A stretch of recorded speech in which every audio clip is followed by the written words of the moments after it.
우리가 상대방의 행동이나 말이 도저히 이해되지 않을 때 마음은 답답합니다.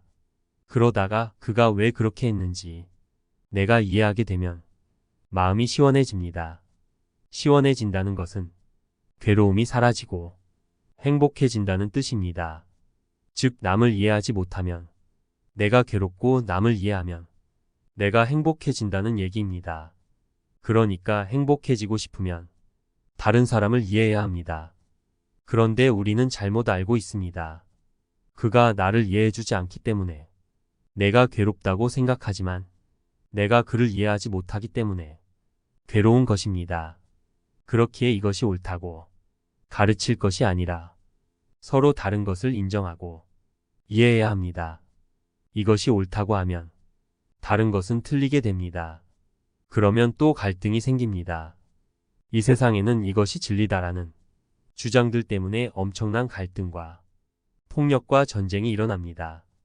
오늘날 우리 현대인이 갖고 있는 여러 가지 문제들을 풀 수 있는 좋은 단초는 희망입니다. 이것을 불교라는 종교로 보지 말고 우리가 안고 있는 오늘날의 문제를 해결하는데 어떤 희망이 된다는 관점에서 한번 연구해 보시기 바랍니다. 대부분의 사람들은 시한부 생명이란 선고를 받고 나면 그동안 매달리던 일들, 사업이나 취미활동, 사람들과의 관계마저도 정리해버리는 것이 보통인데 왜 정신없이 하던 일들이나 관계를 정리하고 중단하는 것일까요? 그것이 참으로 의미 있는 일이라면 숨이 끊어지는 순간까지 하던 일을 계속해야 됩니다. 얼마 있으면 이 세상을 떠나야 된다고 할 때 사람은 비로소 무엇이 가장 소중하며 보람 있는 일인가를 되돌아보게 됩니다. 우리 모두가 시한부 인생을 살고 있습니다. 다만 그것을 잊고 있을 뿐입니다. 참으로 나의 인생에서 무엇이 소중한지 되돌아보고 이제는 한 겹씩 껍질을 벗어야겠습니다. 돌멩이로 만든 상 앞에서는 당연히 부처라고 생각하며 엎드려 절을 하면서도 남편 앞에서, 아내 앞에서, 자식 앞에서는 그들을 부처라고 생각하며 나를 돌이켜 보지 못하는 까닭이 무엇입니까? 참으로 자신에게 좋은 줄 안다면 남편이나 아내나 자식을 부처라 여기고 그 앞에서 머리 숙이고 내 마음을 되돌아보는 수행에 힘쓸 수 있어야 합니다. 아이가 계속 노는 것을 보면 싫은 마음부터 나지요. 그걸 참으면서 아들아, 얘기 좀 하자고 하면 대화가 안 됩니다. 우리는 이미 일어나는 감정을 억누르면서 이야기를 합니다. 그래서 늘 처음에는 좋은 마음으로 시작했다가 그 좋은 마음이 오히려 화근이 되어 나중에는 갈등이 되는 경우가 많습니다. 먼저 자기 눈을 떠야 합니다. 자기 눈이 뜨이면 아이의 마음이 읽혀져요. 지금 눈을 감고 있는 것이나 마찬가지여서 안 보이는 거예요. 자기 정진을 하면 저절로 대화가 됩니다. 진정한 대화를 원한다면 기도를 해보세요.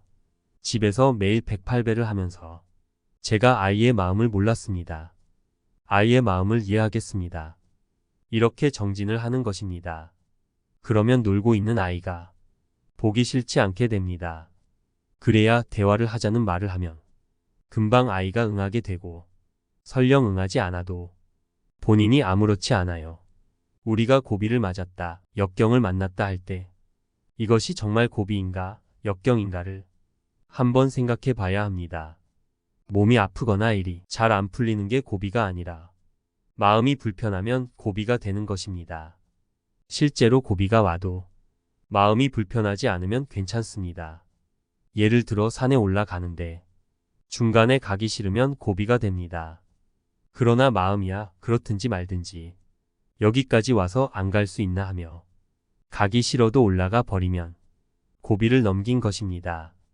우리가 어떤 일을 하다가 마음에 부정적인 생각이 일어나서 하던 일을 멈추면 그것이 역경이 되고 끝까지 해버리면 고비를 넘긴 거예요. 고비를 넘기면 인생에 굉장한 기회가 됩니다. 어떤 어려움이 오더라도 싫은 마음을 내지 말고 끝까지 해내면 인생에서 큰 힘을 얻게 됩니다. 밥을 많이 먹어도 살찌지 않는 방법이 있을까요? 없습니다. 살찌는 게 싫으면 밥을 적게 먹으면 되는데 사람들은 밥은 많이 먹으면서 살이 안 찌기를 원합니다. 그러려면 운동을 해야 하는데 운동은 힘들고 귀찮아서 못하고 밥을 안 먹으려니까 도저히 습관 때문에 안 됩니다. 이건 이래서 문제고 저건 저래서 문제입니다. 이런 시각을 과감히 벗어야 합니다. 5시에 일어나 기도하기로 했으면 하늘이 두 쪽이 나도 일어나서 해야 합니다. 하고 싶은 날도 하고 하기 싫은 날도 해야 합니다. 하기로 한 건 그냥 해야 합니다. 그래야 습관이 바뀝니다. 진정한 사랑은 이해를 동반해서 이루어집니다. 오늘날 우리들의 사랑은 어떻습니까? 우리들의 사랑은 상대에 대한 이해를 기반으로 하는 것이 아니라 소유욕, 탐욕, 아집 이런 것으로 똘똘 뭉쳐진 사랑입니다. 그렇기 때문에 사랑하는 사람에 대한 사랑이 미움으로 슬픔으로 쉽게 바뀌어 버립니다. 사랑하는 남편이나 아내가 자기 마음에 들지 않으면 미워하는 마음으로 바뀝니다. 왜 사랑이 미움이나 슬픔으로 바뀔까요? 그것은 대상에 대한 이해와 열린 마음으로 사랑하지 않고 대상을 자기 것으로 소유하고 자기 마음대로 하려는 아집 때문에 사랑이 고통이 되어서 그렇습니다. 우리는 이것을 다시 한번 깊이 생각해 보아야 합니다. 가까이 있는 아내나 남편 또는 자식에 대해서 진정으로 그를 이해하고 사랑하는 마음을 내고 있는지 아니면 자기의 소유욕이나 자기의 견해에 대한 고집을 사랑이라고 포장한 것은 아닌지 깊이 돌아보아야 합니다.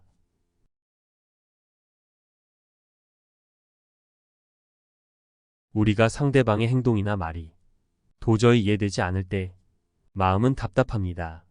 그러다가 그가 왜 그렇게 했는지 내가 이해하게 되면 마음이 시원해집니다. 시원해진다는 것은 괴로움이 사라지고 행복해진다는 뜻입니다.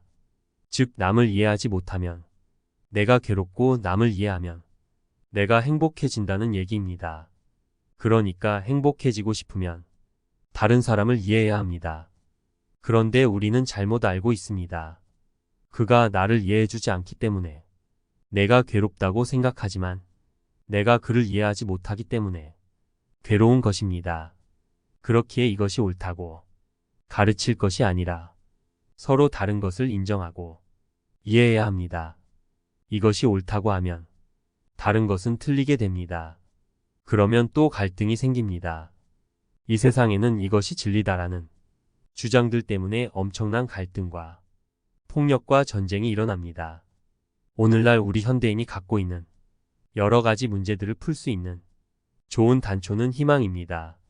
이것을 불교라는 종교로 보지 말고 우리가 안고 있는 오늘날의 문제를 해결하는데 어떤 희망이 된다는 관점에서 한번 연구해 보시기 바랍니다. 대부분의 사람들은 시한부 생명이란 선고를 받고 나면 그동안 매달리던 일들, 사업이나 취미활동, 사람들과의 관계마저도 정리해버리는 것이 보통인데 왜 정신없이 하던 일들이나 관계를 정리하고 중단하는 것일까요? 그것이 참으로 의미 있는 일이라면 숨이 끊어지는 순간까지 하던 일을 계속해야 됩니다. 얼마 있으면 이 세상을 떠나야 된다고 할 때 사람은 비로소 무엇이 가장 소중하며 보람 있는 일인가를 되돌아보게 됩니다. 우리 모두가 시한부 인생을 살고 있습니다. 다만 그것을 잊고 있을 뿐입니다. 참으로 나의 인생에서 무엇이 소중한지 되돌아보고 이제는 한 겹씩 껍질을 벗어야겠습니다. 돌멩이로 만든 상 앞에서는 당연히 부처라고 생각하며 엎드려 절을 하면서도 남편 앞에서, 아내 앞에서, 자식 앞에서는 그들을 부처라고 생각하며 나를 돌이켜 보지 못하는 까닭이 무엇입니까? 참으로 자신에게 좋은 줄 안다면 남편이나 아내나 자식을 부처라 여기고 그 앞에서 머리 숙이고 내 마음을 되돌아보는 수행에 힘쓸 수 있어야 합니다. 아이가 계속 노는 것을 보면 싫은 마음부터 나지요. 그걸 참으면서 아들아, 얘기 좀 하자고 하면 대화가 안 됩니다. 우리는 이미 일어나는 감정을 억누르면서 이야기를 합니다. 그래서 늘 처음에는 좋은 마음으로 시작했다가 그 좋은 마음이 오히려 화근이 되어 나중에는 갈등이 되는 경우가 많습니다. 먼저 자기 눈을 떠야 합니다. 자기 눈이 뜨이면 아이의 마음이 읽혀져요. 지금 눈을 감고 있는 것이나 마찬가지여서 안 보이는 거예요. 자기 정진을 하면 저절로 대화가 됩니다. 진정한 대화를 원한다면 기도를 해보세요. 집에서 매일 108배를 하면서 제가 아이의 마음을 몰랐습니다. 아이의 마음을 이해하겠습니다. 이렇게 정진을 하는 것입니다. 그러면 놀고 있는 아이가 보기 싫지 않게 됩니다.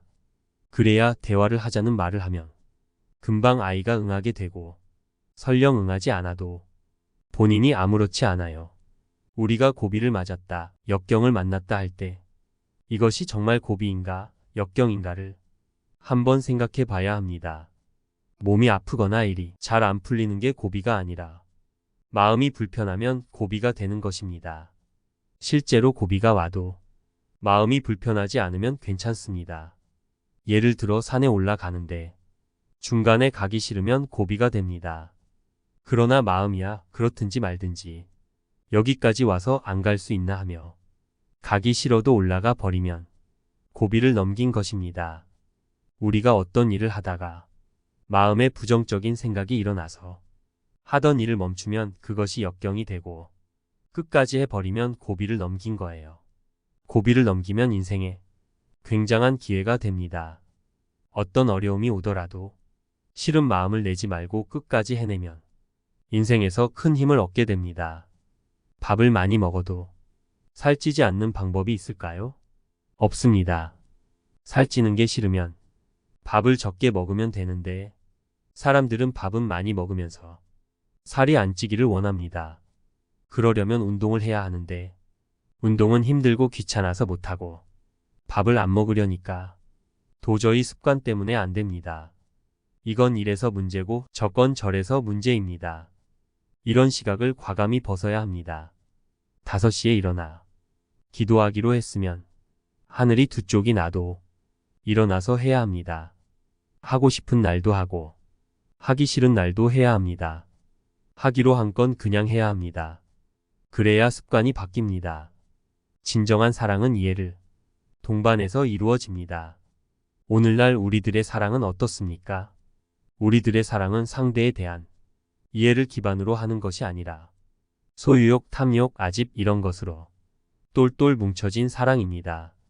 그렇기 때문에 사랑하는 사람에 대한 사랑이 미움으로 슬픔으로 쉽게 바뀌어 버립니다.